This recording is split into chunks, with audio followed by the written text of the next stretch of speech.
किए गोटे इंस्टाग्राम रे मोर ना के नै करी फेक अकाउंट खोली करी समस्तंगर संगे कथा लागुचन। कीर्तन जगत लगी गोटे गुरुत्वपूर्ण खबर। कीर्तन प्रेमी माने ई खबर जानी रखबार कथा। भाइराल कीर्तन गायिका इतिश्री करंकर ना थी किए जने इंस्टाग्राम आईडी और फेसबुक चलौथबार नजर के आसीचे। इतिश्री करंकर ना थी किए जने फेक आईडी खुली कथा होथबार जानबार के मिलुचे। जे भी खुली तो बंद कर निहेले आईन रो आश्रय निया हेबा बोली चेतावनी देइचन इतिश्री कर कीर्तन दल रो मैनेजर। फेमस कीर्तन गायिका इतिश्री कर काना कहूचन देखुन। आज्ञा नमस्कार, मुई दया प्रभु महिला कीर्तन मंडल रो गायिका इतिश्री कर। आज मोर वीडियो बनाबार उद्देश्य एटा है जे कि गोटे इंस्टाग्राम रे मोर ना के नै करी फेक अकाउंट खोली करी समस्तंगर संगे कथा लागुचन। तो मुई एंता सोशल मीडिया रे किछि भी आईडी नै खुली नाही फेसबुक नाही इंस्टाग्राम। तो बहुत लोग भी देखि करी भाबुचन एटा इतिश्री कर रो आईडी है। तो बहुत मात्रा रे आपन माने जे के भी देखुचन सेटा मोर आईडी नुहे। से आईडी के आपन माने जेतकी भी पारुचन रिपोर्ट मारुन। आपण मान को मुई सीधा सलग देखौचे इंस्टाग्राम आईडी जेनटा की इतिश्री कर ना रे के जने खुलीचन जेनटा की फेक आईडी बोली दाबी करूचन इतिश्री कर। आपण माने सीधा सलग देखुन एथिरे 2043 जन फॉलोअर्स रहिचन आर 53 टा पोस्ट करा हिचे इतिश्री करंकर नाथिन। आपण ई आईडी रे इतिश्री करंकर वीडियो माने देखबार के पाइबे। जे भी इतिश्री करंकर ना रे ई आईडी टा खुलीचन से इथिरे इतिश्री करर विभिन्न फोटो एवं वीडियो छाड़ुथबार देखबार के मिलुचे।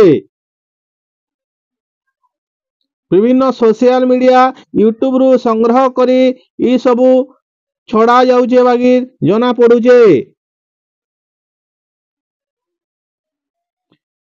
देखुन ई वीडियोटा प्रिय कीर्तन टीवी रु डाउनलोड करी करी छड़ा जाइचे ई इंस्टाग्राम रे।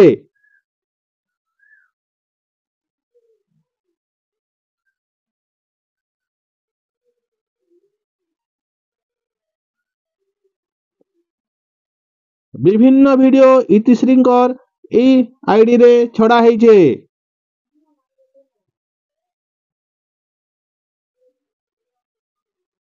आपण मान को मुई इनो देखे नेमी जे इतिश्री कर इंस्टाग्राम आईडी रे फेसबुक आईडी मध्य जॉइंट करा हेइचे।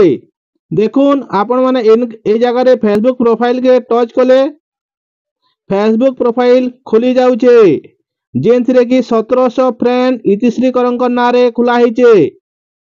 इतिश्री कर दाबी करचन जे ताकन नारे इंस्टाग्राम आईडी और फेसबुक आईडी नै न ताहाले ई फेसबुक आईडी मध्य फेक आईडी। जे इंस्टाग्राम आईडी खुलीचे से व्यक्तिटा ई फेसबुक आईडी मध्य खुलीचे।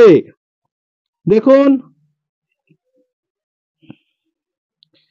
ई फेसबुक आईडी रे विभिन्न यूट्यूबर एवं विभिन्न कलाकार को ऐड करा हेइचे फ्रेंड रिक्वेस्ट रे रखा जाइचे।